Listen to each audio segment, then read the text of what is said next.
देखिए, शायद ही कोई ऐसा होगा कि जिसे नाश्ते में ये चकली ना पसंद हो। और हमारे घर तो आए दिन पूरे साल चकली बनती रहती है तरह तरह की। लेकिन दिवाली के मौके पे मैं ये स्पेशल वाली चकली बनाती हूँ जो बिल्कुल भी ऑयली नहीं बनती है। और आवाज से आपको पता चल जाएगा कि हमारी चकली कितनी क्रिस्पी और कुरकुरी बनी है। और ऑयल तो बिल्कुल भी नहीं है। तो आपके साथ भी ऐसा कभी होता होगा ना कि जब चावल की चकली तैयार करते हैं तो उसके अंदर बहुत सारी मात्रा में तेल भरता है। तो आज मैं आपके साथ शेयर करती हूँ मेरी स्पेशल वाली दिवाली की चकली की रेसिपी। हेलो दोस्तों, मैं हूँ हेतल और किचन क्राफ्ट रेसिपी में आप सभी का बहुत बहुत स्वागत है। तो चलिए आज की मज़ेदार रेसिपी बनाना शुरू करते हैं। चकली तैयार करने के लिए यहाँ पर मैंने 500 ग्राम चावल लिए हैं। कोई भी आप छोटे वाले चावल ले सकते हैं। बासमती चावल नहीं लेने हैं, आप कोई भी छोटे चावल ले लीजिए, खिचड़ी के ले लीजिए। बस वो हल्के से स्टार्ची होने चाहिए। तो यहाँ पर मैंने वजन से देखें तो 500 ग्राम चावल लिए हैं। और अगर आप कप से मेजर करें तो जो मेजरिंग कप में आधा कप है ना, वो आपको 5 बार भर के लेना है। तो वजन हो जाएगा उसका 500 ग्राम। चावल का वजन हमें लेना है 500 ग्राम। इस तरीके से अगर आप चकली तैयार करते हैं ना, तो चावल की चकली इतनी बढ़िया बनेगी ना कि हर बार फिर आप यही चकली तैयार करेंगे। तो उसी कप से मैंने ली है 3 कप भर के चना दाल। वजन से देखें तो 300 ग्राम है। महाराष्ट्र में तो इसे भाजने की चकली बोलते हैं और हर घर में दिवाली के मौके पे अक्सर बनाई जाती है। अब इसमें जाएगी उड़द दाल और येलो मूंग दाल, दोनों हमें लेनी है 100 ग्राम। तो वो भी मैंने आधा कप ले लिया है। आधा कप अगर आप भर के लेते हैं तो वजन हो जाता है 100 ग्राम। अगर आपके पास वेइंग स्केल नहीं है तो आप इस तरीके से ले सकते हैं। फिर आधा कप मैंने ली है येलो वाली मूंग दाल।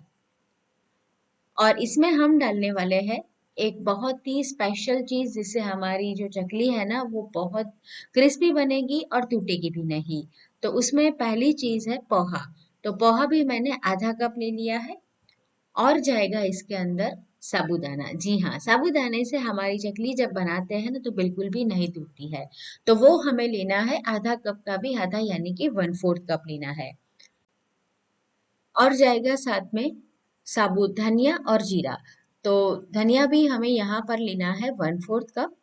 और जीरा हम लेंगे 2 टेबल स्पून भर के। तो इस तरीके से आपको सारा मेजरमेंट लेना है। आप कोई भी कप कटोरी का मेजरमेंट भी सेट कर सकते हैं। और वजन में तो मैंने आपको दिखाई दिया है, ये किलो का परफेक्ट मेजरमेंट है। तो बस ये सारी चीजें हमने तैयार कर ली है। और चावल है ना, उसे मैंने पहले ही पानी में धोकर अच्छे से सुखाकर ड्राई कर लिए है। लेकिन जो दालें हैं उसे मैंने नहीं धोया है पानी से, क्योंकि दाल में जल्दी से फिर मॉइस्चर कम नहीं होता है। तो दाल को हम क्या करेंगे, कपड़े से पोंछ लेंगे। और मैंने ये जो कपड़ा लिया है ना वो हल्का गीला है। तो उससे क्या होगा, अगर दाल के ऊपर कोई भी धूल गंदगी मिट्टी है तो वो निकल जाएगी। तो इस तरीके से हम दाल को और साबूदाना सबको कपड़े से पोंछ कर तैयार कर लेंगे, ताकि जो भी गंदगी है इसके अंदर वो निकल जाए। उसके बाद क्या करना है आपको, आप कोई भी एक पेपर ले लीजिए, न्यूज़पेपर ले लीजिए। और उसके ऊपर हमें एक कॉटन का पतला वाला कपड़ा बिछा देना है। नीचे न्यूज़पेपर क्यों रखना है, ये मैं आगे आपको बताने वाली हूँ। तो बस इस तरीके से पहले आप तैयारी कर लीजिए। अब एक पैन ले लीजिए और चावल को हमें रोस्ट करना है, अच्छे से सीखना है, ताकि उसके अंदर जो भी मॉइस्चर है वो चला जाए। लेकिन ध्यान ये रखना है कि गैस की आंच को हम बिल्कुल स्लो रखेंगे। और कम आंच के ऊपर ही हमें इसे सीखना है। कलर बिल्कुल भी चेंज नहीं होना चाहिए, लेकिन अच्छे से ये सीख कर तैयार हो जाने चाहिए, रोस्ट हो जाने चाहिए। अब पता कैसे चलेगा, तो हल्की सी रोस्ट होने की खुशबू तो आपको आने ही वाली है। और आप चेक भी कर सकते हैं हाथों में इस तरीके से लेकर, चावल को तोड़िए बीच में से, तो वो बहुत ही जल्दी से टूट जाएगा, ब्रेक हो जाएगा। तो यानी हमारा जो चावल है अच्छे से रोस्ट हो गया है।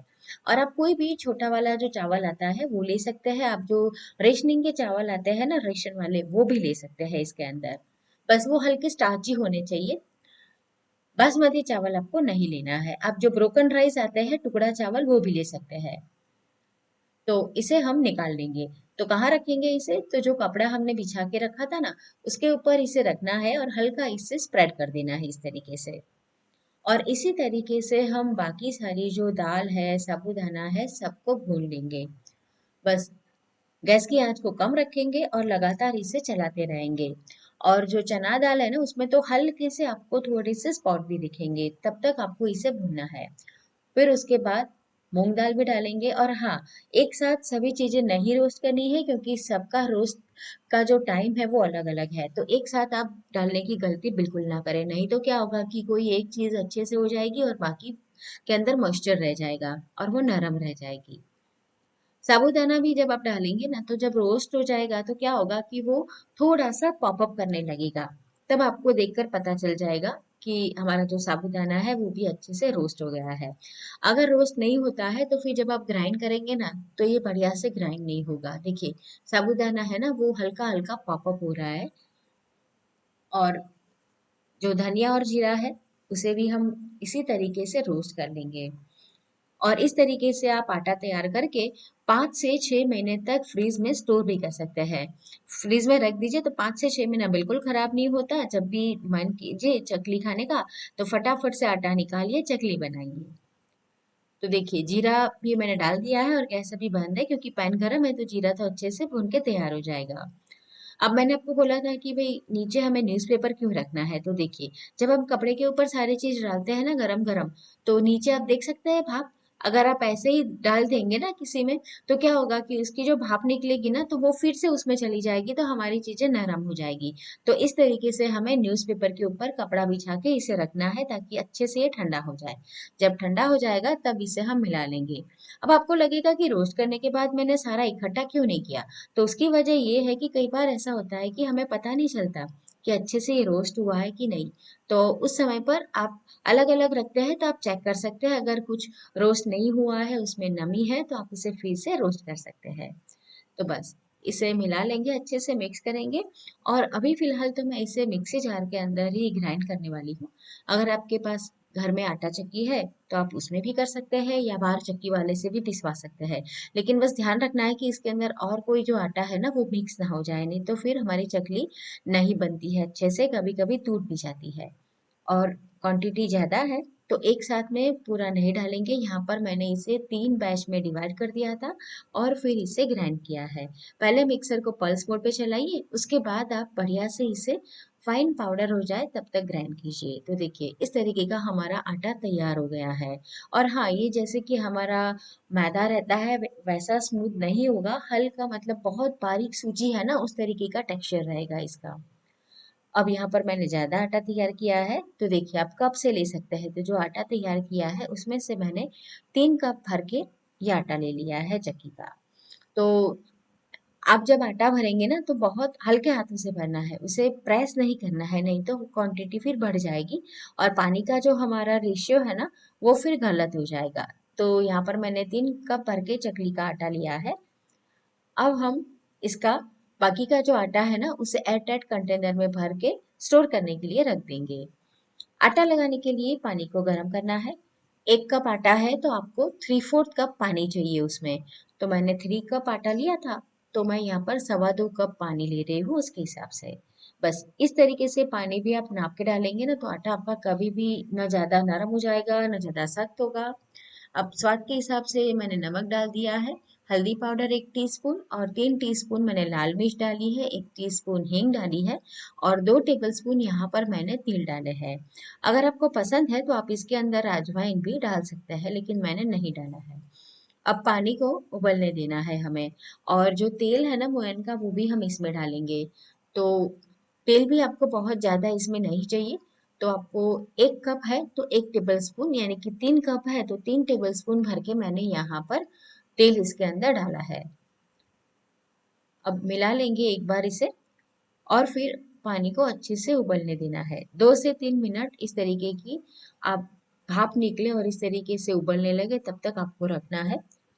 जब ऐसे उबाल आ जाए, फिर आप गैस बंद कर दीजिए, और तुरंत इसमें हम आटा नहीं डालेंगे।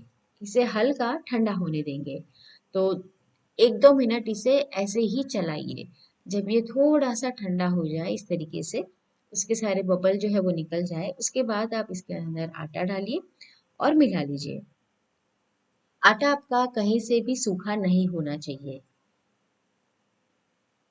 तो देखिए, मैंने तो वैसे ये पैन थोड़ा छोटा ले लिया है, लेकिन आप बड़ा कढ़ाई या पैन लीजिएगा, ताकि मिक्स करने में आसानी रहे। जब आटा अच्छे से मिक्स हो जाएगा तो इसे हमें ढककर रखना है, सिर्फ 2 मिनट के लिए। 2 मिनट से ज़्यादा आपको इसे ढककर नहीं रखना है। तो ये सारी जो छोटी-छोटी बातें हैं, वो आप ध्यान रखेंगे तो आपकी चकली इतनी बढ़िया बनेगी ना कि सब लोग आपसे इसकी रेसिपी ज़रूर पूछेंगे। सच मानिए जब भी मैं घर पे बनाती हूँ, जो भी गेस्ट आते हैं, वो हमेशा मुझसे इसकी रेसिपी ज़रूर माँगते हैं। तो 2 मिनट के बाद आप देखिए भाप अभी उसमें से निकल रही थी। तो बस अब इसे हम एक अलग थाली के अंदर निकाल लेंगे और इसे ठंडा करेंगे। तो इसको हमें मसलना भी है, मसल के चिकना करना है। जितना आप इसे मसलेंगे ना उतना ही अच्छे से चिकना होगा। तो बाकी का मैं ढककर अभी रख देती हूँ और ये जो आधा आटा मैंने लिया है इसे हम मसल कर अच्छे से चिकना कर लेंगे। तभी इसके अंदर वो स्ट्रेचीनेस आएगी और हम चकली बनाएंगे ना तो वो नहीं टूटेगी और आटा भी हमारा अच्छे से स्मूथ होगा। अब ये काफी गर्म है, आप चाहे तो कोई भी ग्लास या फिर कटोरी से भी इसे हल्का सा इस तरीके से मैश कर सकते हैं। अब अच्छे से मसलने के बाद मैंने ये गोला तैयार कर लिया है। देखिए दोनों का टेक्सचर आपको थोड़ा अलग दिखाई दे रहा है। अब इसे हम सांचे के अंदर भरेंगे जिसमें से हम चकली तैयार करने वाले हैं। तेल से अच्छे से मैंने इसे ग्रीस कर लिया था ताकि हमारी चकली है ना आसानी से आ जाए। और जब आप आटा फिल करें तो आपको दबा दबा कर भरना है ताकि बीच में कोई भी एयर ना रहे, हवा ना रहे। नहीं तो जब हम चकली निकालते हैं ना तो एयर होती है तो चकली बीच में से टूट जाती है। अब बीच में से ऐसे राउंड बना के 3 से 4 राउंड आप घुमा दीजिए। आपको जितनी बड़ी छोटी जैसी चकली तैयार करनी है उस तरीके से आप कर सकते हैं। यहाँ पर मैंने मीडियम साइज रखी है। और जो लास्ट वाला है ना उसे आप या तो ऊपर की ओर मोड़ दीजिए ताकि जब हम इसे तेल में डालें तो ये बिल्कुल भी बिखरे नहीं। बहुत आसान है। एक दो बार आप प्रैक्टिस करेंगे ना, अगर आपने नहीं बनाई है तो आसानी से बनके तैयार हो जाएगी। और यहाँ पर मैंने चकली बनाने के लिए बटर पेपर आता है उसका इस्तेमाल किया है। और इस तरीके से चकली तैयार करने के बाद आप पेपर को इसे उठाइए, हाथों में ले लीजिए, है ना कितना आसान। और तेल, तेल है ना आपका अच्छे से गर्म होना चाहिए। देखिए जैसे ही मैं डालती हूँ ऊपर आ जाती है। तेल में आपका टेम्परेचर कम होगा तो चकली बहुत ज़्यादा तेल एब्सॉर्ब करेगी। तो ये चकली बनाते वक्त आपको तेल बढ़िया से गरम कर लेना है। उसके बाद गैस की आंच को मीडियम और हाई के बीच में ही रखना है और इसे फ्राई करना है। गैस की आंच फ्राई करते वक्त कम बिल्कुल भी नहीं करनी है, नहीं तो चकली तेल एब्सॉर्ब करेगी। तो इस तरीके से चकली डाल दीजिए। आपको ऐसा लगेगा कि वे एक दूसरे के साथ ये स्टिक हो गई, लेकिन ऐसा नहीं होता है। जैसे ये फ्राई हो जाएगी ना तो वो अलग भी हो जाएगी। तो चकली डालने के तुरंत बाद हम इसे बिल्कुल भी नहीं चलाएंगे, 2 से 3 मिनट ऐसे ही रहने देंगे। फिर चम्मच से ऐसे इसे चलाते जाएंगे। कोई चकली एक के साथ एक के ऊपर एक है तो उसे हल्की से अलग कर लेंगे। आसानी से ये अलग भी हो जाती है। और ये पूरी बैच फ्राई होने में मुझे तकरीबन 8 से 10 मिनट का समय लगा था। तो चकली को फ्राई करने में जल्दबाजी बिल्कुल मत कीजिएगा। नहीं तो क्या होगा कि कलर है ना डार्क हो जाएगा लेकिन अंदर तक वो अच्छे से फ्राई नहीं होगी और फिर नरम हो जाएगी। तो ऐसे चलाते हुए हमें फ्राई कर लेना है। और जैसे मैंने आगे बताया गैस की आंच को आप बिल्कुल भी कम मत कीजिएगा।